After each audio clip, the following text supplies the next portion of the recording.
The Lord be with you.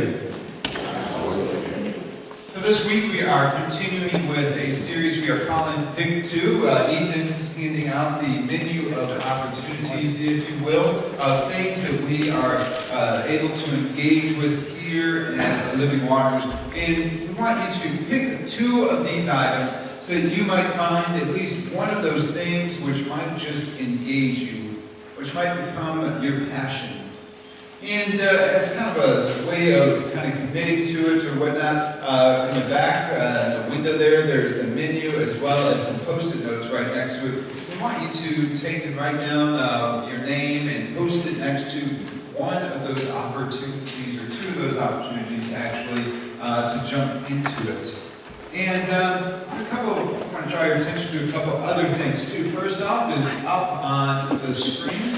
You see that there is some opportunity suites up there.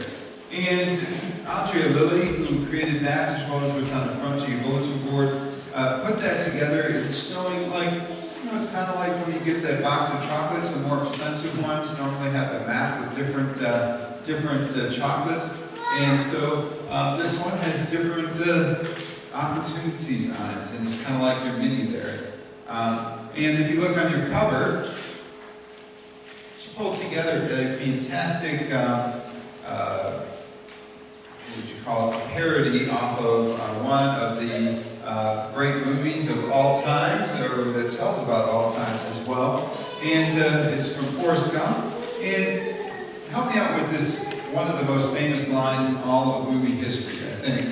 At least the last service didn't help me out the first time around, so let's see if we can do better at this service. Life is like a box of chocolates. Very good. Goodness. At 8 o'clock, they must not have seen that movie. But as I told them the first time what it said. What it means, though, is we try a few things, right? Try a few of those chocolates and learn what it is that we like and what it is that we don't like. And we might just find one we absolutely love. And if it's when we do something, we might actually find something we absolutely love doing.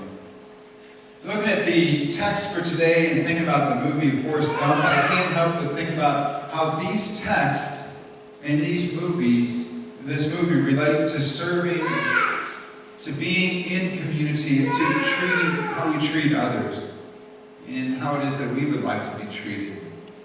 And the way we get there, though, is through our own engagement of community, a willingness to step into community. There are several places in this menu of opportunity for you to step into community as a whole. It might be joining class and maybe coming at 9:15 and going to adult Sunday school and then coming to worship afterwards. Or it might mean jumping into our praise team, or going on a retreat, or going to Jonah group. And I'll throw this one out there. Friday night we were engaged with our conference, or all the different churches in our conference, the Northeast Conference and the Northern Illinois Synod, and we had a retreat of sorts. It was an overnight lockout, and so we went to several different churches, and we filled up 2 charter buses and then some. So over 100 kids were gathered together in the name of Christ. And so if that's something you would love to chaperone, please do. We very much welcome that. And if I look a little drained and tired this morning, I still am. Still recovering from that, but it was a great opportunity for these kids to get together and enjoy each other's company and learn about the church as well as about their baptism. But these opportunities become an opportunity for us to grow in community. Now, if we look at the Ecclesiastes text in verse 4:10, we can start to see why this is important. The author writes, 2 are better than one because they have a good return for their labor. If either of them falls down, one can help the other up, but pity the one who falls and has no one to help them up. Community. Community. When you and I are part of a community that knows each other, and it's not just handshake deep, knows each other deeply, then there becomes people who are around us that can support us in the trials of life when they come our And the passage finishes to say that a cord of 3 strands is not easily broken. It's an allusion to the fact that when more come together in love and support, the whole is made stronger. Sometimes this is used as a wedding text, and so when we think about 2 people coming together in marriage and there's 3 cords, we think about that third one being God, the Father, Son, and Holy Spirit, and holding it all together, or being part of what is holding it all together.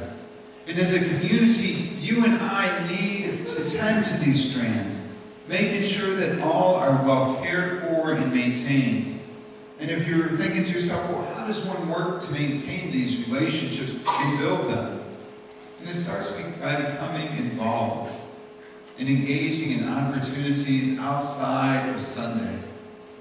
The most obvious is to share a meal at the Connect meals on Wednesday nights, with activities for the youngest as well as the oldest coming to engage around a meal. Community. In our second reading of 1 Timothy 4, we hear about a growth in the community. In particular, how to mentor and raise up new leaders. And I'm particularly proud to be a part of Living Waters because this just naturally happens. I mean, if we just look around at any given Sunday, there's usually a youth serving, and not just in acolyte roles, but in all sorts of different roles. This morning's slate of assisting ministers just happened to be, it wasn't a planned out thing, just happened to be all of our several high school youth who are here. When you look to the back at the soundboard and the media stuff, you know, usually Caleb's in the back there helping to make sure that things sound well or that the slides are rolling well. And so we help in these variety of ways to raise up and open up new space for new leaders to emerge. Or how in Vacation Bible School, it was led mainly by our youth, with some adults around as advisors and to make sure, disasters didn't happen. But, they were doing it, and they led. And it wasn't a disaster, it was great. We allow these new leaders to emerge and to be supported. This support doesn't just stop here. This mentoring also goes, it doesn't just stop with youth, but it also goes to adults as well.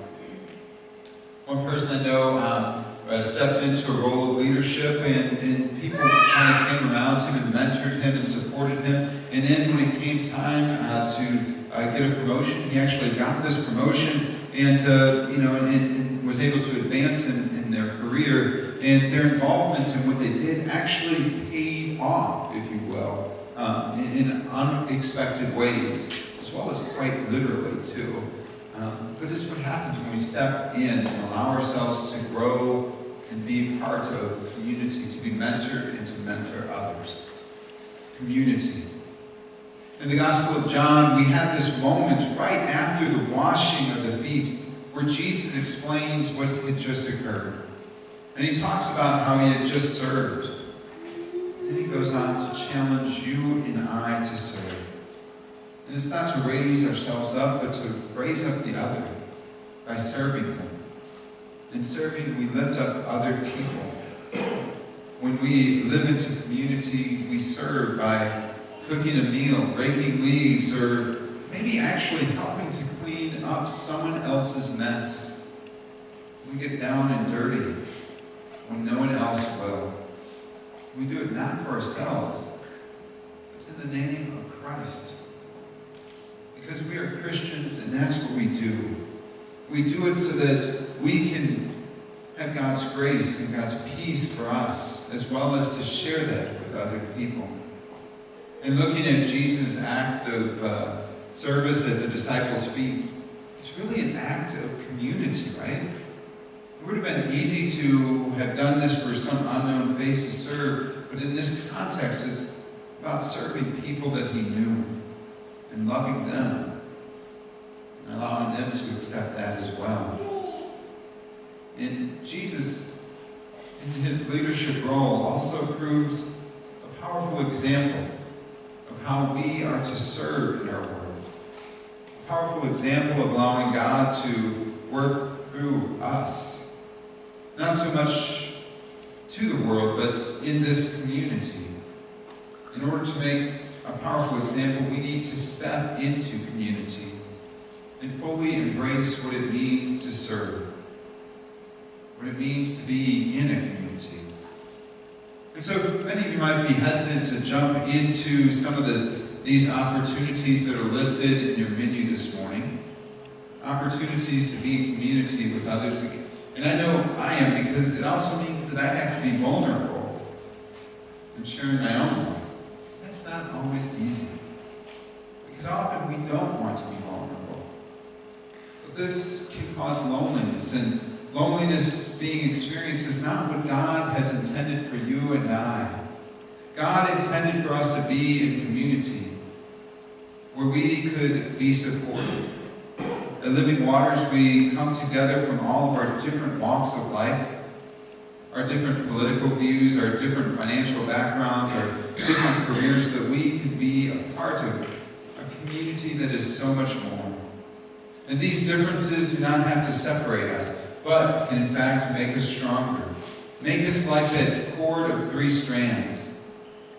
Make it so that we together form something that is strong, that is real, that is authentic, where we can grow, where we can share and be part of God's love, where we can grow in faith, where we can grow in community, and where we can grow in service to each other. So let us think about that. Consider the ways that we might pick 2 things to do in the name of Christ. Amen. The band's going to come up and we're going to sing yet again a song called Do Something. It's kind of our anthem as we pick 2 this season, and a way in which we can remind ourselves in song how it is that God calls us out to be in service to Christ, to love each other, and to grow in our faith. How we are God's hands and feet in a world that is hurt. As God's hands and feet, we are challenged to do something in order to heal that hurt. Let's stand together.